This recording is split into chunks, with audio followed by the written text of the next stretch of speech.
What are you doing here? Buffy, if you're going out, why don't you take your sister? Dawn was introduced as an idea way back in the 3rd season. Faith, in the last episode of the 3rd season, Graduation Day Part 2, in a dream that Buffy had, possibly a shared dream between she and Faith, Faith referenced Little Miss Muffet. There's something I'm supposed to be doing. Oh, yeah. Miles to go. Little Miss Muffet counting down from 730. We had set it up in the end of season 3 with Faith saying, you know, counting down from 730, which is 2 years exactly by the day. And that was my way of saying Little Miss Muffet obviously was Dawn. Faith and I just made that bed. For who? I think I need to go find the others. Be back before dawn. Dawn arrived in the first episode of the 5th season with a very, you know, heavy dialogue, emotional scene. My big moment was, Mom! The next episode right away, Dawn's character was explained as being Buffy's sister, and everyone kind of just imagined that Dawn was there. So, Buffy, what are your plans today? Oh, actually, Giles and I are gonna go to the magic shop for supplies for my new and improved training sessions. Well, that's great. Oh, yeah, I'm actually You can take Dawn shopping for her back-to-school supplies. No, but see, Mom. Dawn arriving really changed the dynamic of our relationship and created a different dynamic within the family, which was really interesting. I think Michelle being younger, I felt my focus oftentimes going to her and, you know, trusting and assuming that Buffy was going to be fine. You are my little pumpkin Billy. Oh, Did you ever have any names for me? No, I think you were always just Buffy. You know, that whole thing of, you know, the older one can take care of themselves, so you depend on them and worry more about the younger one. Hey, kid. not a kid. She was 14, so she'd been there for 14 years. As the season progressed, we realized that Buffy and Dawn were as much sisters as if the audience had known her from the first episode. Can I be president? I'm president. You could be the janitor. Okay. A sisterly bond is something much stronger than anything. So basically, Dawn just wants to connect with Buffy and wants to try to understand, you know, her life, and that's basically what happens. They connect through that. And of course, it's revealed later in the storyline, you know, that the memories are implanted, so suddenly it's just, everybody goes on as if it's always been there. Willow, hi. Hey, Donnie. How's my favorite chess partner? Still leading with your knight? Willow's the awesomest person. She's the only one I know who likes school as much as me. I believe Dawn is very close with Willow and Tara. She's had a crush on Xander, and Anya's like the aunt who you love, but can get on your nerves sometimes.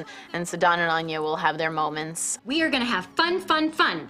Look, I've got Monopoly, Clue, and ooh, the game of life. Spike is the only person that doesn't treat Dawn as a child. He treats her as an equal. He may not tell her the stories that he will tell Anya and Xander and Willow, but he'll tell her exactly how it is, and he won't, sugarcoat it. Spike is like the older brother figure for Dawn, so that you can have scenes where campfire ghost stories being told by a real monster.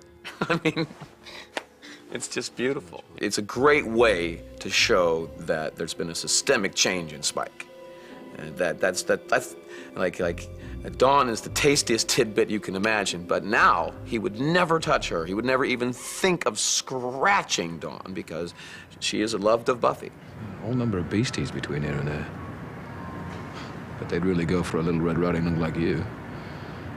That wouldn't set too well with Big Sister. And I think that the reason that Dawn, goes over to Spike's crypt at all is because she doesn't know what an incredible villain he really is. She wasn't around when he was trying to kill everybody. She's only seen puppy dog Spike. Spike's totally into you. Oh, come on. You didn't notice.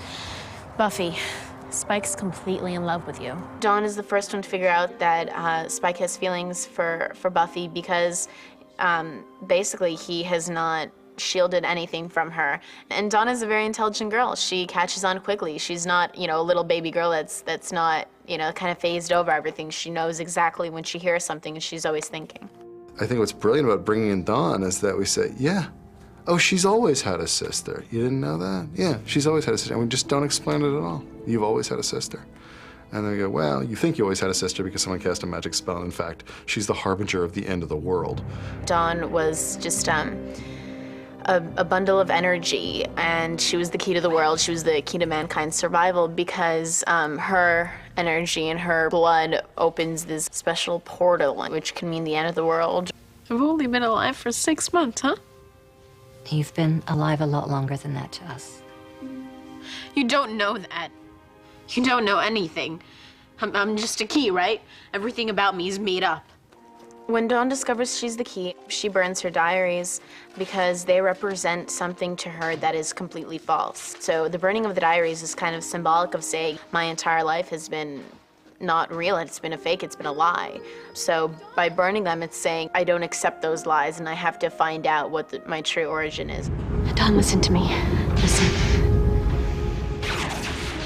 I love you. I will always love you. This is the work that I have to do.